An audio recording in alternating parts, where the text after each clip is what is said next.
দর্শক, আবারও আপনাদেরকে স্বাগত জানাচ্ছি। আমি রকিবউদ্দিন পান্নু আমার এই চ্যানেলটিতে। এর আগে আমি আপনাদেরকে জানিয়েছিলাম সুন্দরবন সম্পর্কে নানা কাহিনী, নানা গল্প, এবং আমি মূলত কাজ করে থাকি সুন্দরবন নিয়ে এবং বাংলাদেশের উপকূলের নানা বিষয় নিয়ে। তবে আমার কাজের মধ্যে সুন্দরবনের নানা বিষয়গুলো বেশি গুরুত্ব পেয়ে থাকে। এর আগে বাঘের নানা গল্প শুনিয়েছিলাম।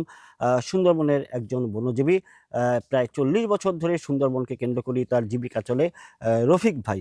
সেই রফিক ভাইয়ের কাছ থেকে এবার বাঘ নিয়ে আরও একটি গল্প শুনবো। চমৎকার কিছু গল্প শুনে আসি রফিক ভাইয়ের মুখ থেকেই।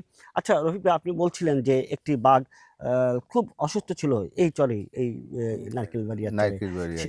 সেই বাঘের গল্পটা কেমন ছিল এবং কিভাবে আপনারা তার সেবা যত্ন করতেন? আমি মানে আমার এইখান থেকে ধরেন 5-6 কিলোমিটার দূরে নারকেলবাড়িয়ার চর বলে একটা জায়গা আছে। ওই চরে মনে করেন আমাদের কিছু জেলে ছিল, 3জন জেলে ছিল। তা ওই আষাঢ় শ্রাবণ মাসে, ওই সময় তো মাছ শুকানোর কোনো ব্যবস্থা থাকে না।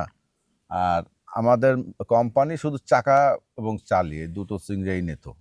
আর বাদ বাকি তো বিভিন্ন রকমের জঙ্গলের সুন্দরবন খালের মাছ, অনেক রকমের মাছ পড়তো। আর কিন্তু ওই বাদবাকি মাছগুলো ওই সময় শুকানোর ব্যবস্থা ছিল না, শুকাইতো না।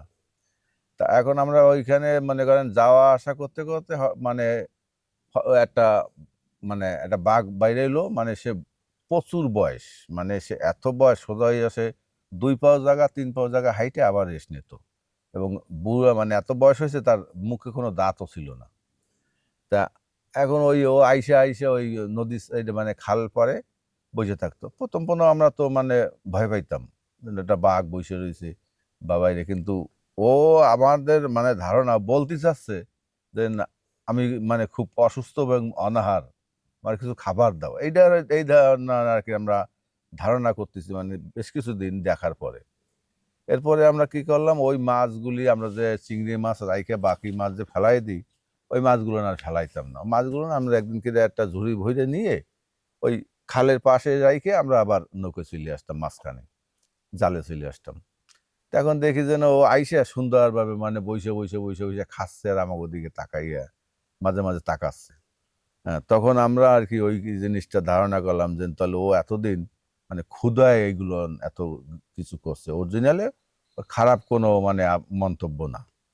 এখন ওই প্রতিদিন আমরা ওইভাবে ওই মাছ, আমরা চিংড়ি মাছ রাইখে অবসর যে মাছটা ফেলাই দিতাম, সেই মাছটা ওইভাবে নিয়ে ঝুড়ি বইরে ওই থুই আসতাম।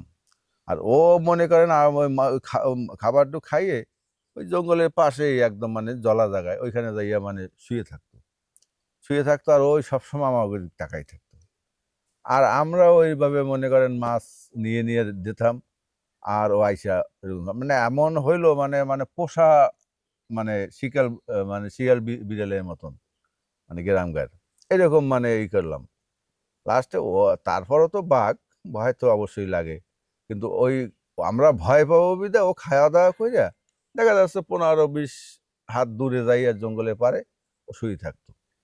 আমরা ওই যাইয়া ডাইলে দিয়ে আসতাম, ঝুড়িতে করে দিতাম, ডাইলে না, কারণ ডাইলে দিলে বালি মাখবে, এই জন্য ঝুড়িতে করে যেতাম। ওই খাইয়ে যাইয়া আবার ওইখানে থাকতো। তো আমরা ওইখানে মনে করেন 6 মাস ছিল। 6 মাস আপনার ওই আষাঢ়ের সিজন থাকে, আর 6 মাস হলে শীতের সিজন। তো ওই 6 মাস ধরেই আমরা মানে খুব আদর যত্ন করি। তারপরে আমরা মোটামুটি যাইয়ে দেখছি মানে সে একদম মানে শুকাইয়ে মানে তার হাড্ডি দেখা যায় এই অবস্থা, শুধু চামড়া দিয়েই ঢাকা ছিল। পরে আপনার মনে করেন আমরা ওই 6 মাসের ভিতরে ওইভাবে রেগুলার খাওয়ানোর পরে মোটামুটি স্বাস্থ্য খুব ভালোই ফিরছিল। কিন্তু তারপরে হয়তো আমরা তো সিজন এসে গেল, অনেক জায়গা বসতি হয়ে গেল। এরপরে আর দেখি না, যখন অনেক লোক হয়ে গেছে তখন আর দেখি নাই। শুনছিলেন রফিক ভাইয়ের কাছ থেকে একটি বাঘকে সেবা করার গল্প, তাকে ফের অসুস্থ একটি বাঘকে ফের বাঁচিয়ে তোলার গল্প।